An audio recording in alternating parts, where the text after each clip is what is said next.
마가복음 6장 24절 29절 말씀 한 절씩 교독하겠습니다. 제가 먼저 읽을게요. 그가 나가서 그 어머니에게 말하되 내가 무엇을 구하리이까? 그 어머니가 이르되 세례 요한의 머리를 구하라 하니 그가 곧 요한에게 집이 들어가 구하여 이르되 세례 요한의 머리를 소반에 얹어 보고 내게 주기를 원하옵나이다 하니 왕이 심히 근심하나 자기가 맹세한 것과 그 앉은 자들로 인하여 그를 거절할 수 없는지라. 왕이 곧 시위병 하나를 보내어 요한의 머리를 가져오라 명하니 그 사람이 나가 이에서 요한의 목에 놓고 그 머리를 소반에 얹어다가 소녀에게 주니 소녀가 이것을 그 어머니에게 주니라. 요한의 제자들이 듣고 와서 시체를 가져다가 장사하니라. 아멘. 오늘 본문의 말씀은 제법 끔찍한 사건입니다. 아마 이 말씀이 진행되는 현장에 우리가 있었다면 경악을 금치 못할 사건이 벌어지고 있습니다. 마가복음의 말씀을 쭉 묵상하면서 예수님께서 이제 제자들을 이제 보내시면서 복음을 전파하는 장면이 나오게 되어집니다. 이제 예수의 소문이 점차로 이스라엘 가운데 퍼지고 있었어요. 그러자 이스라엘 예루살렘에 있는 궁에서 그 안에 헤롯이 이 소식을 들으면서 문득 자신이 죽인 세례 요한을 떠올리게 되어집니다. 오늘 본문의 말씀은 그 헤롯이 자신이 어처구니 없게 매우 허망하게 세례 요한을 죽인 장면을 기록한 말씀의 일부분입니다. 세례 요한이 어떤 사람이었어요? 한재석. 세례 요한은 어떤 사람이었어요? 응? 좋은 사람. 재석이는 이름에서 알 수 있잖아. 세례 요한. 세례를 주는 사람이었어요. 예수님에게 세례를 주었던 사람이기도 합니다. 성경을 좀 읽다 보면 세례 요한의 탄생에 대해, 출생에 대해서 잠시 이야기하는데요. 예수님보다 조금 먼저 태어난 사람이었어요.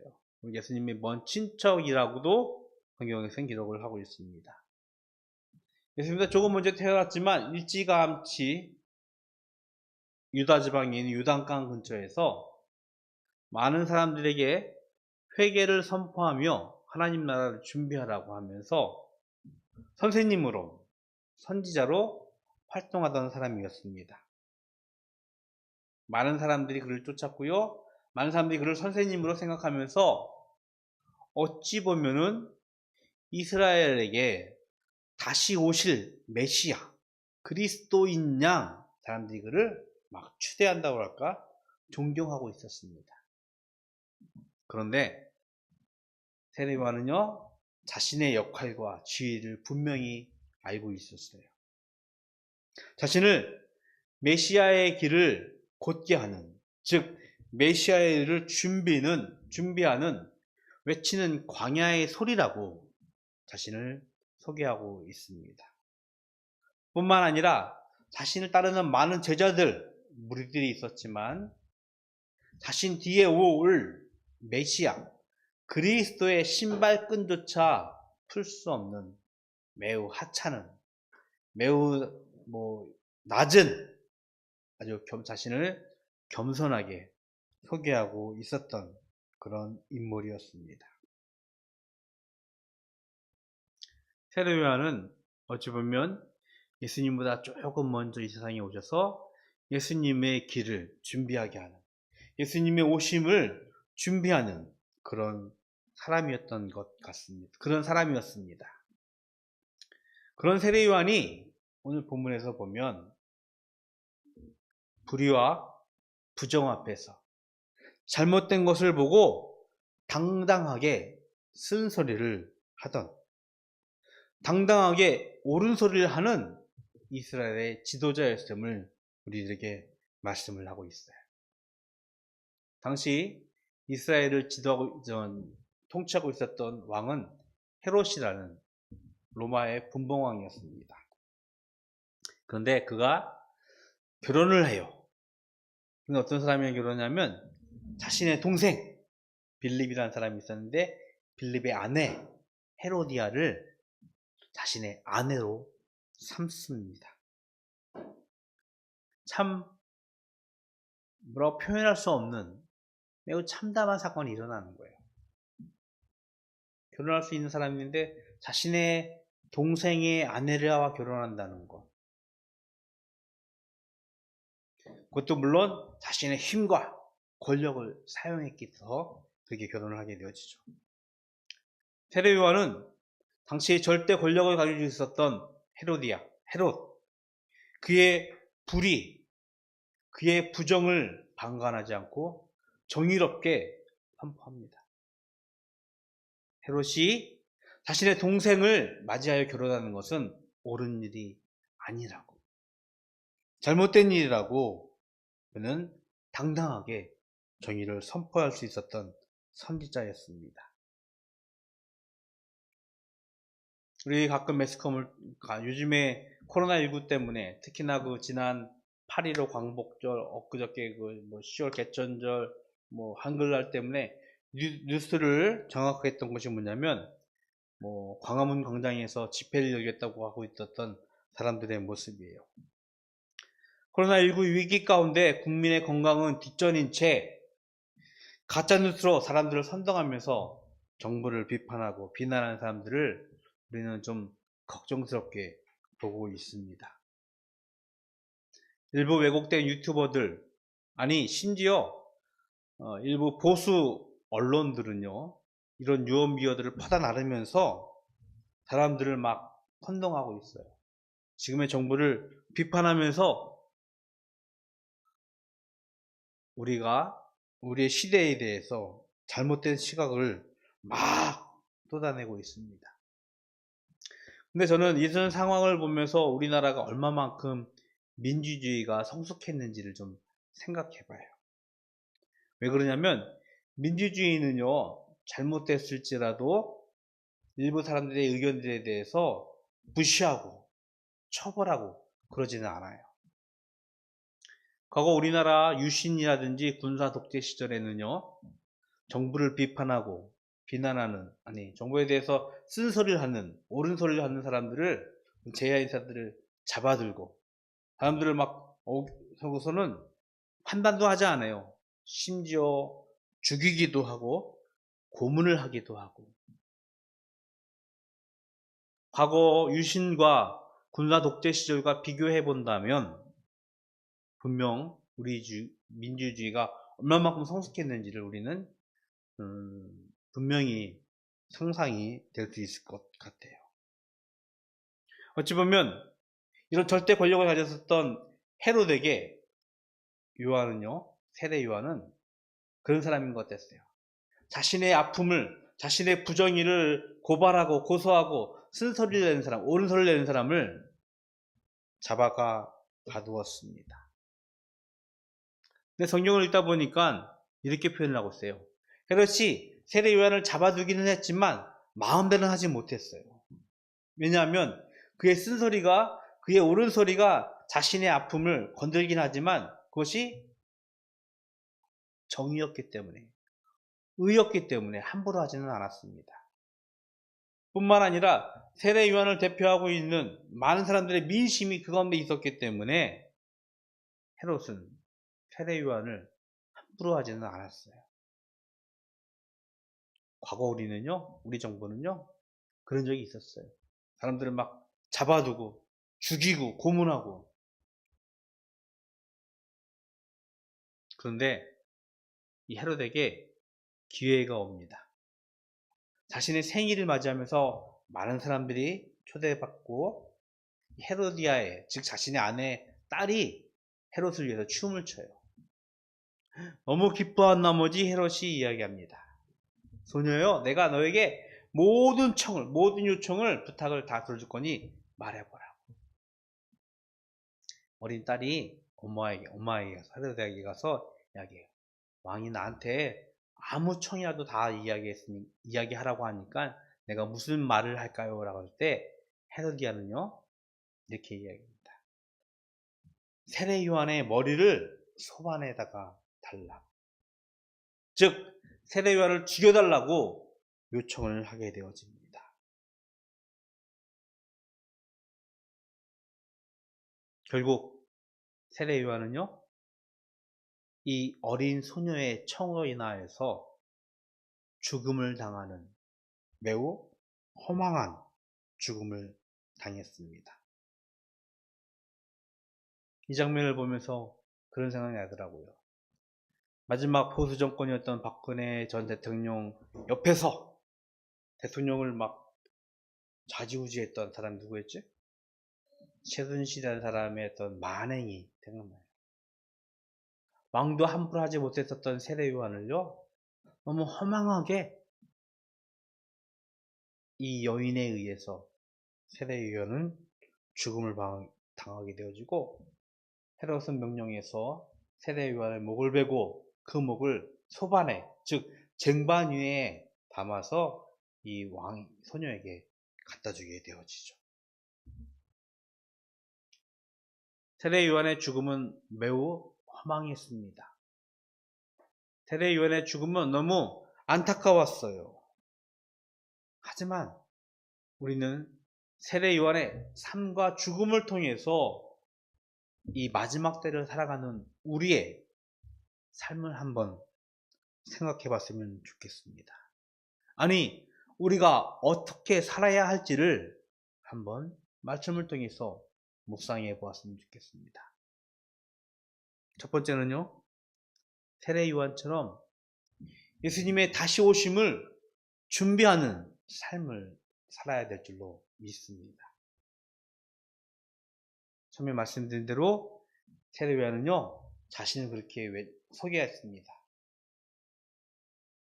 메시아가 곧 오실 것인데 그의 오실 길을 나는 곧게 하고 그를 준비시키는 광야에 외치는 소리라고.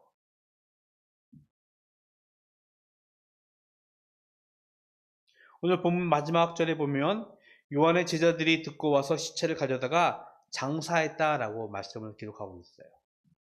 이 당시 세례 요한이 죽을 당시에 세례 요한에게는요 어쩌면 예수님보다 더 많은 제자들과 더 많은 무리들이 예수님을 따르고 있었어요.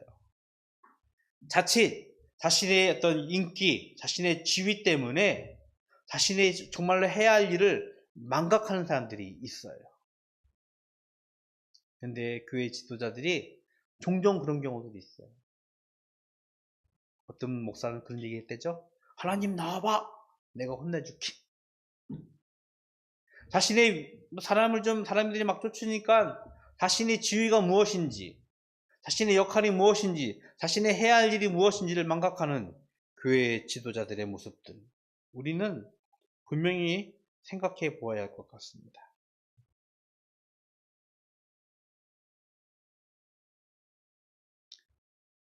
세례 요한은요, 메시아의 오실 길을 준비하던 사람이었습니다. 그의 오심을 외치면서 선포하는 사람이었습니다. 우리는 그런 삶을 살아야 돼요. 즉, 다시 오실 예수님을 준비하는 사람들이 됩니다. 다시 오실 예수님을 선포해야 하는 사람들이에요. 왜요? 예수님은 분명 우리에게 약속하셨어요. 내가 다시 오실 거라고. 다시 올 거라고. 우리는 그것을 믿고 있는 사람들이에요.